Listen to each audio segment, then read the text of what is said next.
Welcome to Fair Game. I'm Christine Leahy. When today's guest was just 13 years old, she was attacked by a shark while surfing with friends in Hawaii. She lost her left arm and more than half of her blood, but she survived. The movie Soul Surfer was made about her. She's one of the top surfers in the world. She's a mother of two, and she has an inspiring new documentary, Bethany Hamilton, Unstoppable. Bethany Hamilton is here today, and you're so much more than a shark attack survivor. But it is how a lot of people first recognize you, or it's the inspiration that came from what you were able to do after that day. How often does that day come up for you? I mean, really, unless someone else brings it up, I hardly ever think about it. Or the fact that it's on Halloween, every Halloween it comes up. But yeah, I'm like so thankful because I've healed completely from like my fear and like the trauma of that day, and I don't know, I live freely. You were very resilient, even in the hospital, kind of going through what you did. Is there something specific that stands out to you most, even in just maybe the way that you handled it? I would definitely say the peace that I had. Like, I just think of like having such a crazy accident happen at the age of 13. I didn't even hardly cry. I was at peace that like God was in control of the situation, even at that young age. Like I knew that it was gonna be okay, and I was just thankful to be alive. After the attack and after the making of Soul Surfer, you became quite a celebrity, but you said it's not something that you really enjoyed. You didn't like it so much. What was the lowest point for you?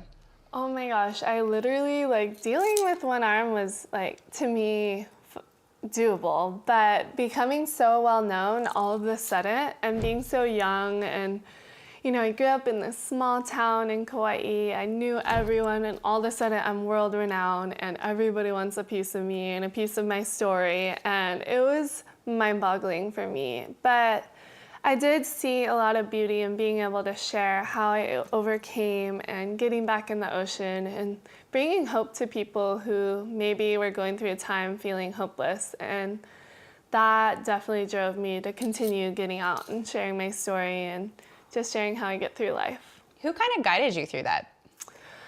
Well, definitely my family was so key in just keeping me grounded. And I would say even being in the ocean kept me grounded. Like, I would travel. I remember I first went on a media tour like less than a month after I lost my arm. I don't know why I did that, but I did. And yeah, during that time, I would come home and just get back in the ocean, and that was like my grounding place. And definitely my faith in God, and just knowing that God's gonna use what seems like such a terrible thing for good, and we're gonna get through this. And yeah, as time went on, like, I just continued to do what I love and kind of bounced back and overcame my fear of sharks, and yeah, it became even more than I dreamed I could. Did you ever at any time say to anyone, like, hey, I don't want to do this. I don't want to be in the public eye. I don't want to make a movie. I don't want to do press appearances? Oh my gosh, I think half the time I would do interviews, my answers were like yes or no. It was like so vague, but I think that was also the child in me. Yeah. And you know, I was only 13 years old, and I was supposed to be like playing with my friends and at the beach, and not like doing interviews and writing a book and doing publicity tours, which of course those were only for so long, but still, yeah, it was a lot as a young girl. But you know, I had my parents, and I had a youth leader from my church who was like always loving on me and encouraging me just to like stay strong and like get past it. And I found a lot of joy too in like hearing other people's stories of like them overcoming and being encouraged by hearing my own, and that definitely helped me to keep going at it. Yeah, I mean, something must have changed, because you have another documentary coming out. You do some press. You're big on Instagram. So now you've kind of embraced the celebrity part of it. Yes, and definitely like my new film coming out, Unstoppable, that was kind of an accident. Accident? Well, like, I wasn't planning on like making a documentary. It started off as like a high performance action piece. So we started off like just traveling, filming me surfing in my element the best I could, and we were planning to just make like a 6 to 10 minute short film of me just like going to town on waves. And then my filmmaker just talked me into it. He's like, we need to retell your story like even more pure with the real you. And I was like, okay, fine, we can do it. Part of the documentary, it focuses on motherhood for you. You have 2 babies now, and it's something that you've said that you struggled to embrace that. Why? Yeah, it's definitely, okay, so I always really wanted to be a mom, and I knew that it was definitely gonna be a part of my future, Lord willing. And then when my husband and I got married, we were like, okay, we'll hang out for five or so years, and then maybe we'll start to have kids. And then a year after I was married, I found out I was pregnant. And I just did not feel ready for that moment. I felt like this overwhelming feeling of like, I'm not ready for this. I don't want to be a mom yet. And I just had fears. And a lot of those fears weren't really like true fears that I think were... What were they? Like just that I wouldn't be able to surf, and that... yeah, that just caring for a baby with one arm, I felt like holding like when they're newborn and their head's all wobbly, and like just dealing with that, and like changing diapers, and just like life changing, and like being, you know, pulled away from my husband, which isn't even true. Like I think if anything, it's brought us closer together and like more united. And yeah, I'm totally capable of caring for a newborn and like changing his diapers. Yeah, now I'm like, I love being a mom. It's my favorite role. And just sharing life with them makes life that much more richer, I think.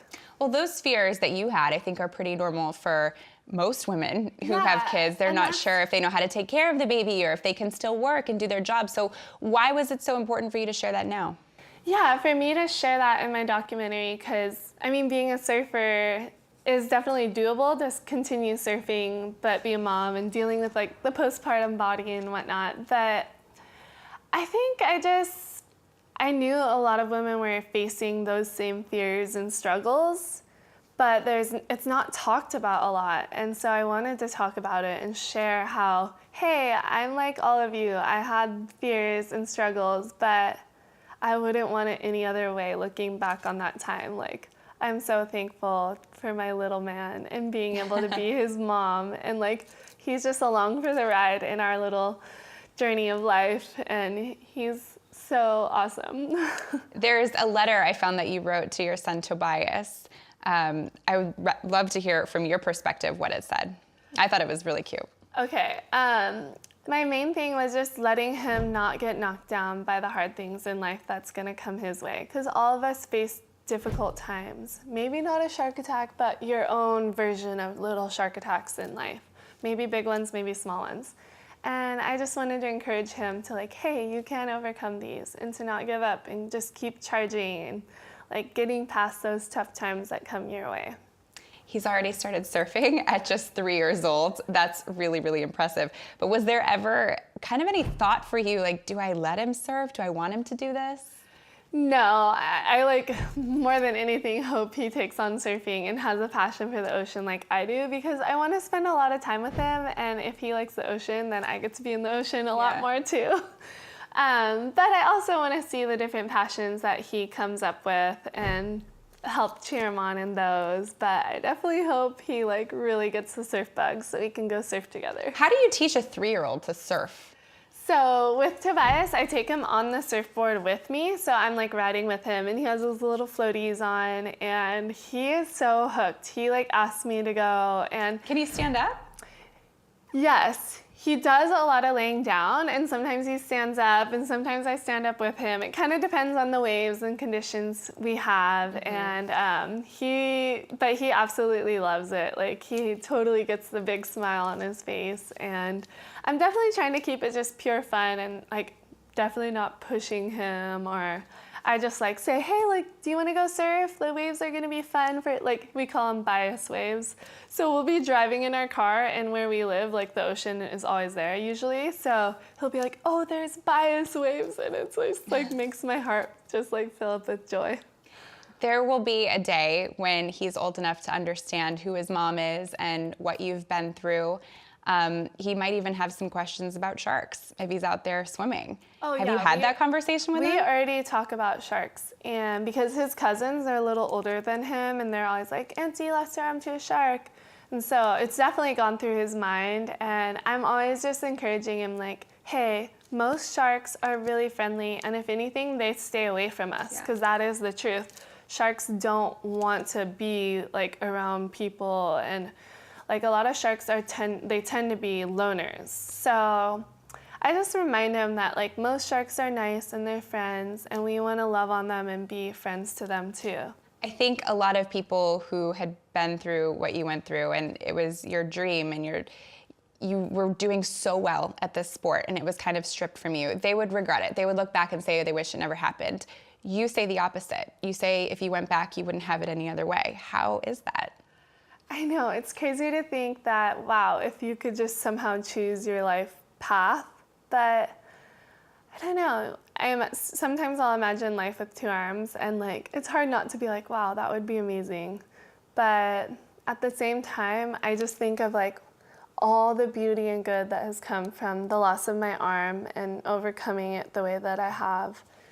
And just seeing the lives transformed by just being able to share my story, and like, yeah, it's really so special. And I believe that all of us have our own story, and we can share it in different ways. And maybe not on like a huge international level, but just amongst the people that you love and care for, and like being open to share in your pain, so to say. That I think it's just so worth it.